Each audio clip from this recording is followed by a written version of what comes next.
Welcome to Pasadena Monthly. I'm your host, Justin Chapman. Thanks for being here.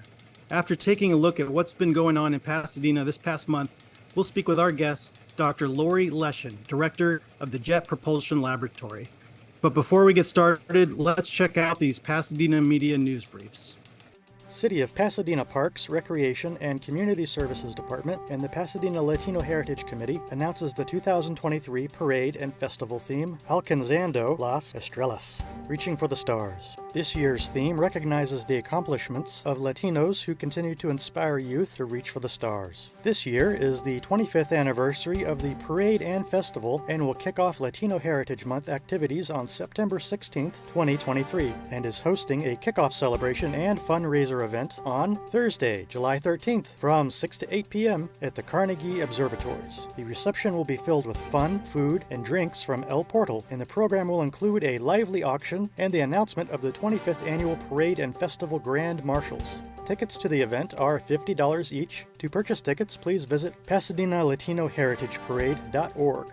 Pasadena Vice Mayor Felicia Williams has withdrawn from the California State Assembly District 41 race and will be up for re-election for her current City Council seat for District 2. In a letter, Williams wrote, "After much thought and hearing from my constituents, friends, and supporters, I have decided to run for re-election to the Pasadena City Council. With a majority of the council seats up for election in 2024, I think we need stability and continuity on the council to finish the great work that Mayor Gordo started in 2020. Williams thanked all of her supporters and said she plans to continue her thoughtful and balanced approach to city policy. Williams will be running against a former Pasadena mayor and council member, Rick Cole. The Doodah Parade returns for the first time since the pandemic lockdown. The popular Pasadena Doodah Parade is known satirically as a twisted sister to Pasadena's historic Tournament of Roses parade. Doodah was originally held on New Year's Day as an alternative parade, and now this will be the 44th Doodah Parade, returning to its original route in Old Pasadena on Sunday, November 19th, 2023. It's free to watch, but if you would like to participate, join the party. You can sign up by visiting PasadenaDoodahParade.info. You can sign up now and add more participants later. Welcome back. Let's Doodah.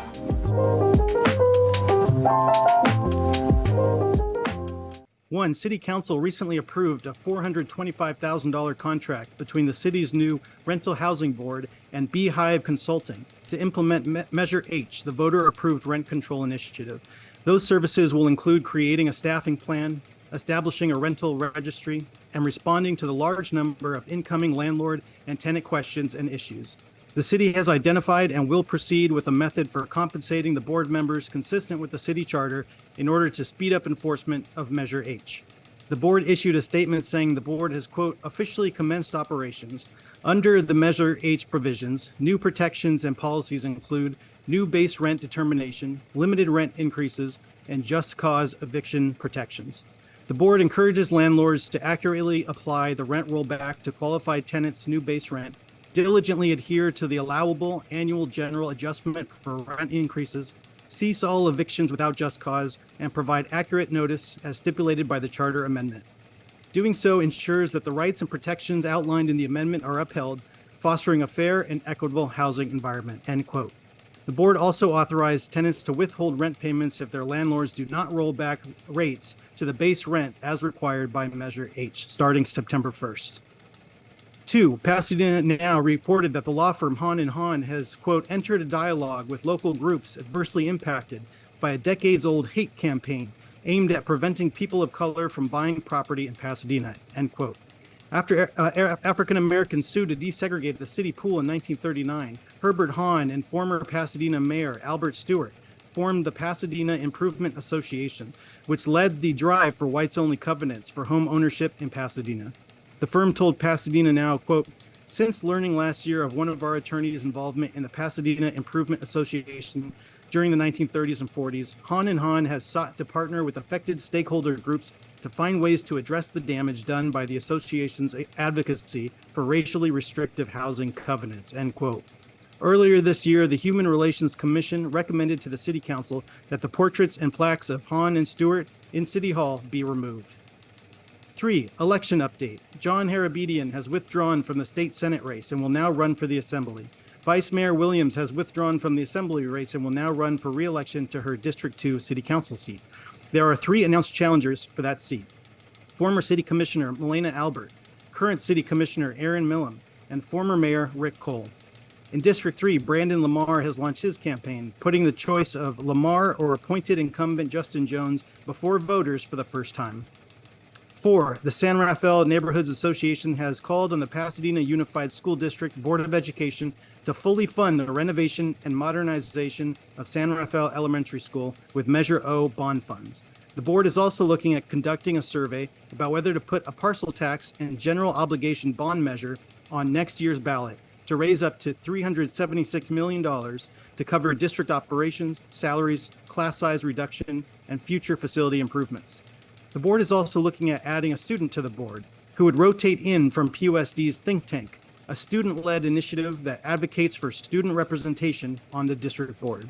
Also, PUSD Interim Superintendent Dr. Elizabeth Blanco released her 5-part 100-day strategic plan, which focuses on diversity and equity, providing stronger support to the district's employees, schools, and students, and improving operations in the district. The search for a permanent superintendent continues. 5, City Council voted to name the new municipal swimming pool at the Robinson Recreation Center after the late council member John J. Kennedy. The Recreation and Parks Commission originally recommended that the pool be named after the city's first Black female doctor and former president of the NAACP Pasadena chapter, Edna Griffin, who led the charge to desegregate a city pool, the Brookside Plunge, in the 1930s and 40s, as mentioned in the Han and Han incident earlier. The city will look at naming a pool at the Rose Bowl Aquatic Center after Dr. Griffin, which is where the Brookside Plunge was located in the 1930s and 40s.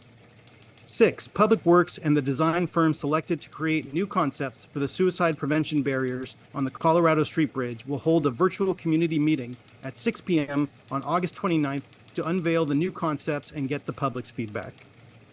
7, Police Chief Eugene Harris responded to a lawsuit filed by a Pasadena police lieutenant alleging that there is a police gang in the police department by saying that Internal Affairs has launched an investigation into the matter and that during his tenure there have been no reports or other indications of gangs within the department.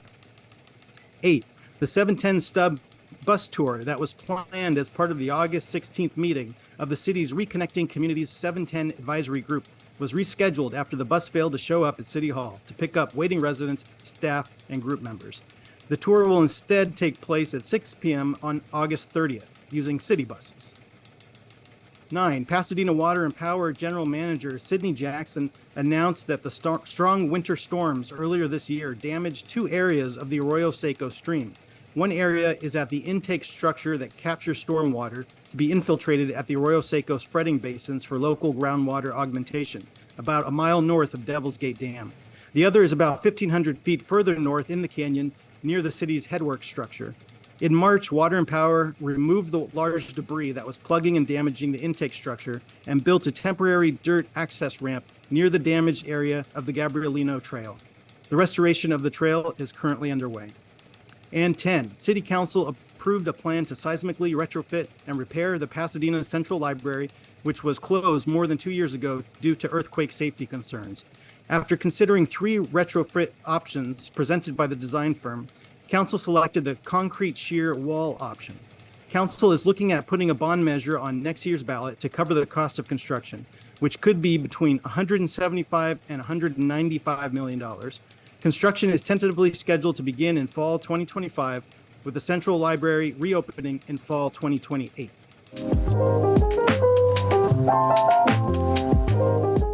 Let's patch in our guest, Dr. Laurie Leshin, Director of the Jet Propulsion Laboratory. Thank you so much for coming on the show.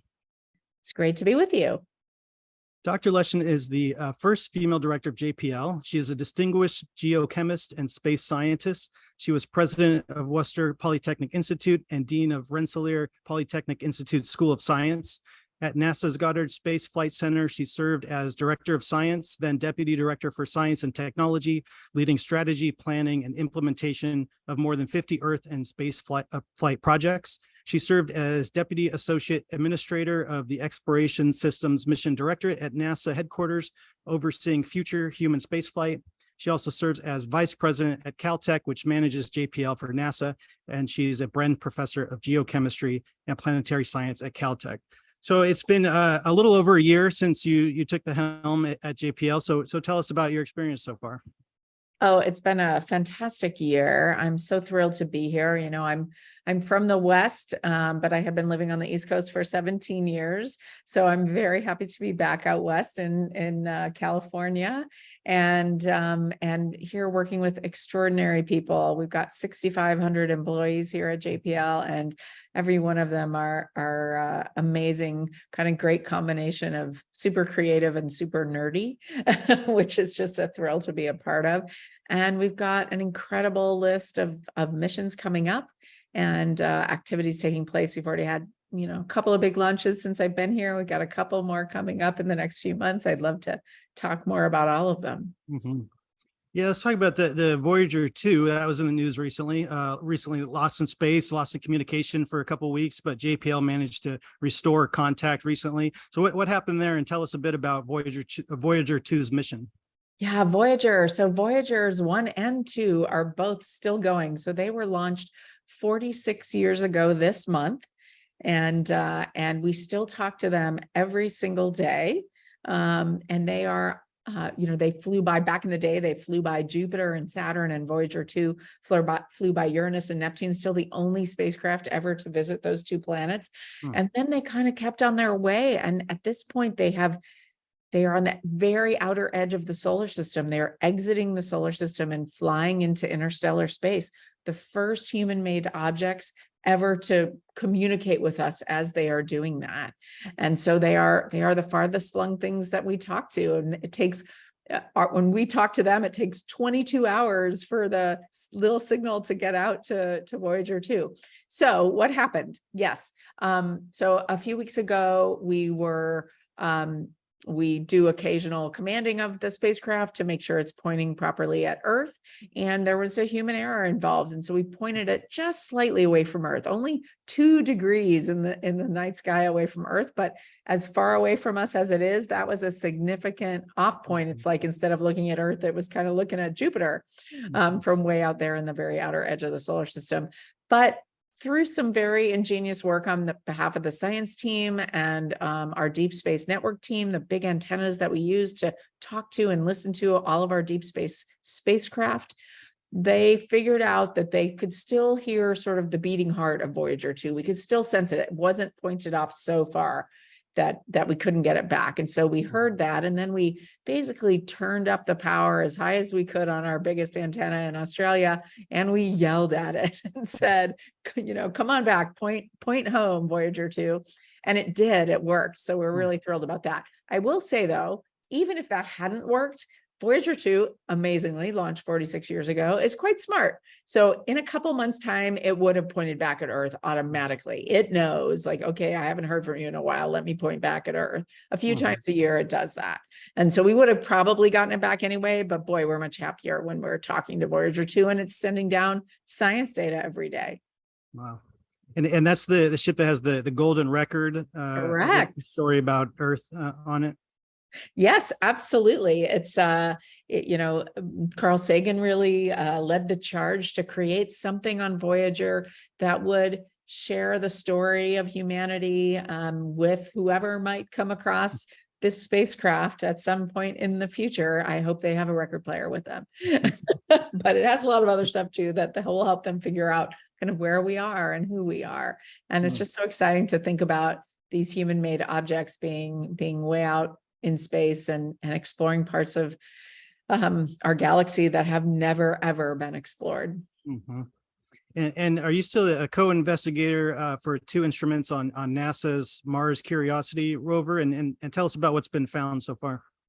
Yes, I am. I've been involved in the Curiosity rover really since it started, which was well over 20 years ago when we first defined the science.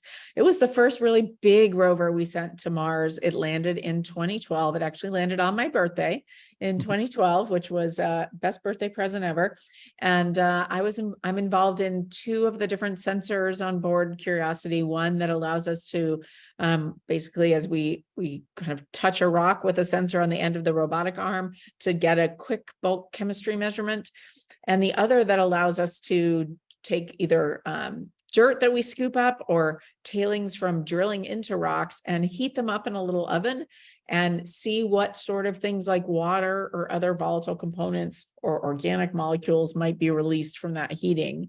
And so, part of my work with Curiosity was to find a fairly good amount of water in the soil on Mars, which came as a surprise to a lot of us. And it would be a great resource for future human exploration. Right now, I don't have a ton of time to work on Curiosity, but she still has a great science team that's following her every move on the red planet. Because again, we just celebrated 11 years that we've been on Mars.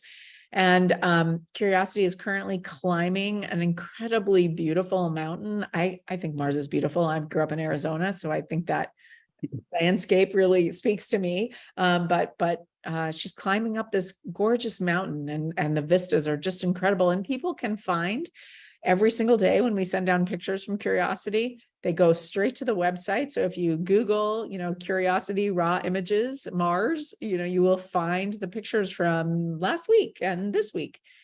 So definitely do that. And the same's true for Perseverance, her sister rover that's on the other side of the planet, also exploring.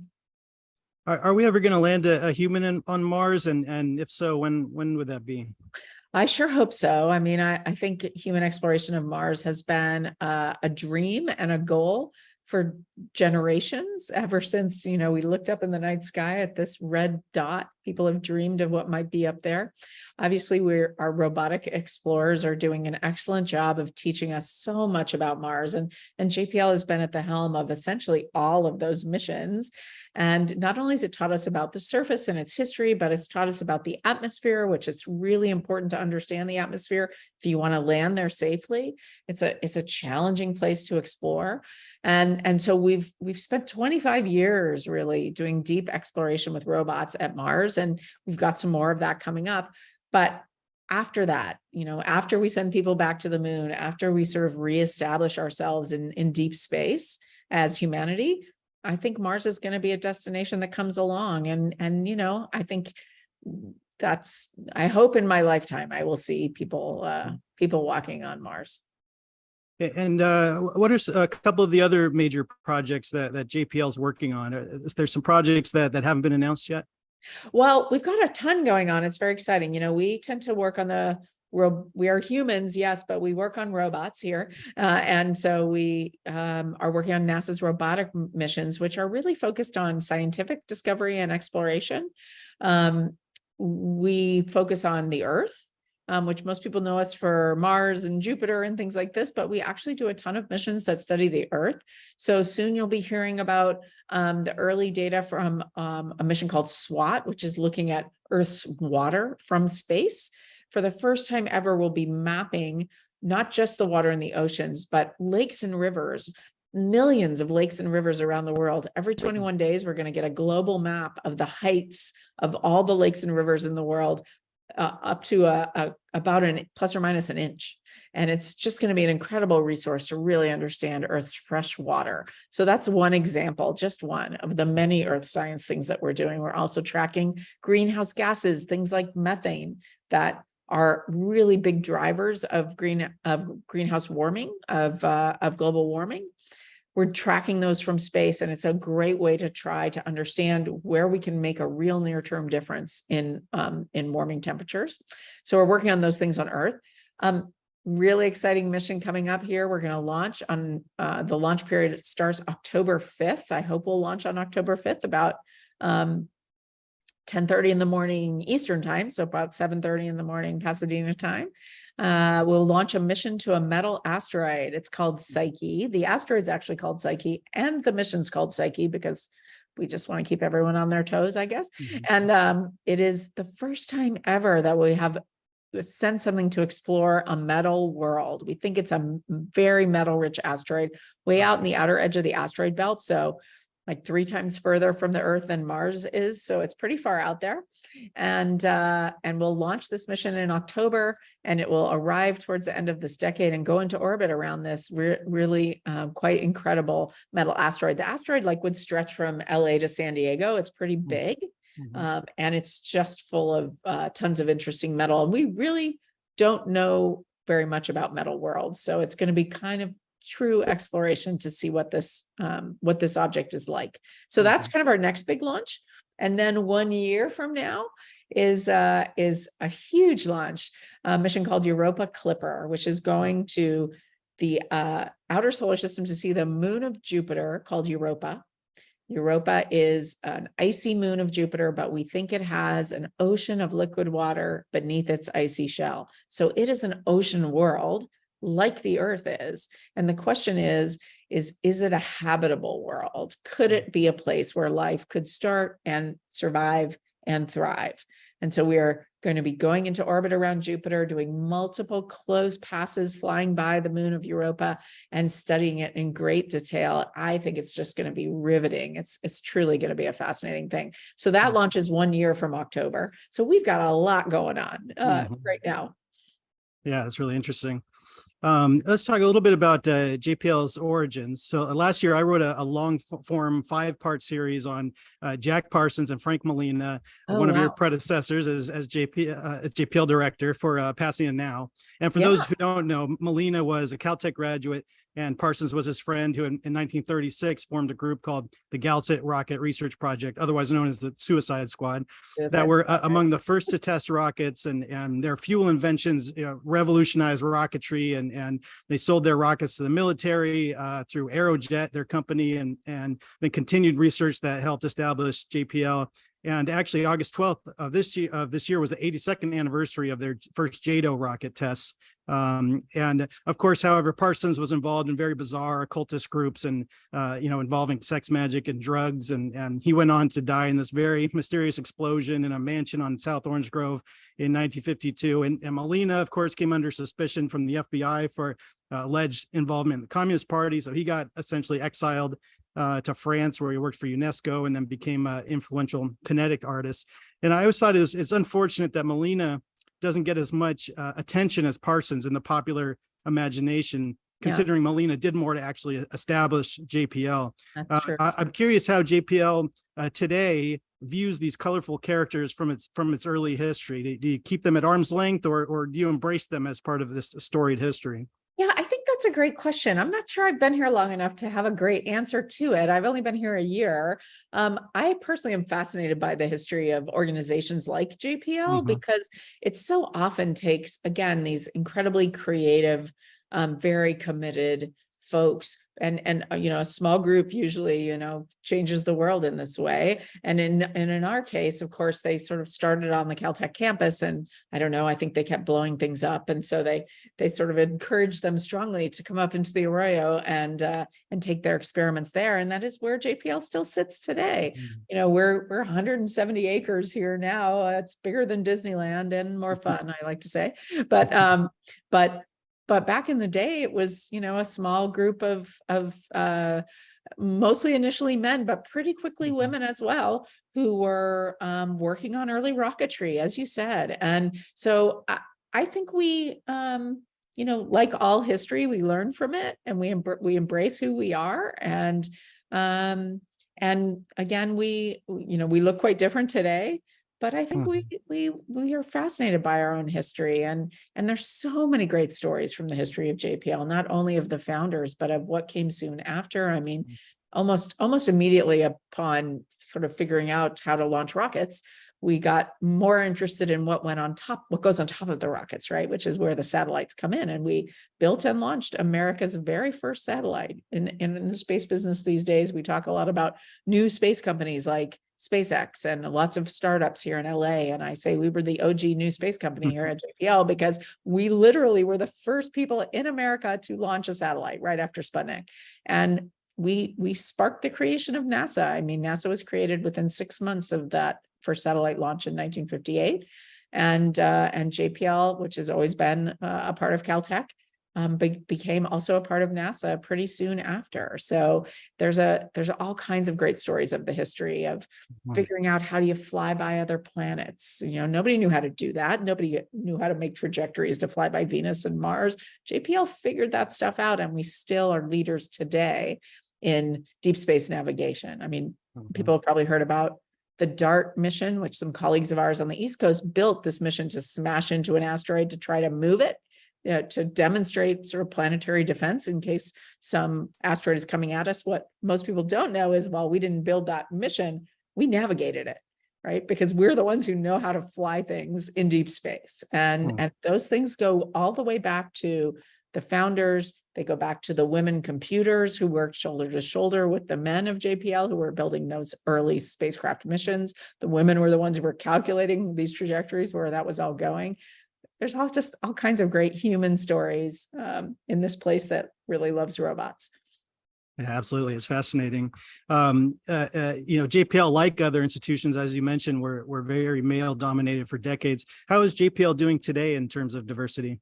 Yeah, we have over 2,000 women working at JPL today, which is recently we broke that 2,000 person barrier. So that was exciting. And we've got women at all levels. I'm really honored to be the first woman director of JPL in our 86-year history. And we've got an incredible diverse workforce. My goal is to really reflect the diversity of California, of Los Angeles, make sure that we are reflective of our surroundings, and we've still got some ways to go, but everyone is really paying attention to making sure that's happening, and not just because it's the right thing to do, but because in fact everything we do here is team-based. Everything we do is about bringing great minds together to solve big problems, and the more diverse backgrounds people come from, the more creative the ideas are that emerge.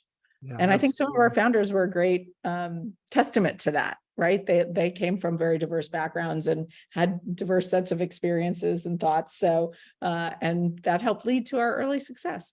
Mm-hmm. That's great. And we talked about the golden record earlier, and who may find it. Something that's in the news a lot lately, of course, UAPs, also known as UFOs, with Congress even holding a hearing recently about them. I have to ask, you're a planetary scientist. What are your thoughts about the possibility of non-human life and whether they visited Earth? I am not aware of any actual evidence that intelligent life has visited Earth, but I'm optimistic about life elsewhere. I think if you look at, so I look at this as sort of an astrobiologist, planetary scientist. So I look at it in a planetary context, which is, if you think about the history of life on Earth, it stayed very simple for a very long time. It started really early, but it was like, the algae in your pool for a very long time. It was only very recently, geologically speaking, that, we came out of the water and onto the land, and then intelligent life, just the blink of an eye geologically. And so as I think about searching for life elsewhere, I'm thinking about more, even finding bacteria elsewhere, even finding quite simple life on Mars or on Europa would be extraordinary. Imagine if we found the planet right next door, Mars. At the same time life was emerging here on Earth, life was emerging there. That would just be a great telltale sign that we should expect life to be everywhere. Yeah. We don't have that information yet. We don't know that. And so that's where I'm really focusing our efforts here at JPL, is to try and really answer that question about, are we alone, based on the science of other planets and other worlds. That's so fascinating. Well, Dr. Leshin, thank you so much for taking the time and coming on the show. I really appreciate you talking about the important work you're doing at JPL. Thank you so much. Before we go, here is This Month in Pasadena History. It was this month in 1941 when Jack Parsons, Frank Molina, and the other members of the Galset Rocket Research Group at Caltech, otherwise known as the Suicide Squad, who laid the foundation for the establishment of JPL, first tested its JATO rockets, or jet-assisted takeoffs, on a single-engine Irkut monoplane. August 12th was the 82nd anniversary of the tests that helped change the course of World War II and created a whole new scientific field, rocket science. Read my 5-part series on Jack Parsons and Frank Molina in Pasadena now. And one more thing, there's a new media outlet in town. Cheryl Turner and Phil Hopkins of Pasadena Media Foundation have established Local News Pasadena, an online publication about Pasadena's provocative stories, meaning informative news that grabs your attention, provides useful perspectives, and covers topics infrequently reported by other news providers. Check them out at localnewspasadena.com and support all local news in Pasadena. Thank you all so much for joining me for this episode of Pasadena Monthly. Tune in every fourth Friday of the month at 5 p.m. Learn more at pasadenamedia.org and justindouglaschapman.com. Drop me a line at jchapman@cityofpasadena.net. See you next time.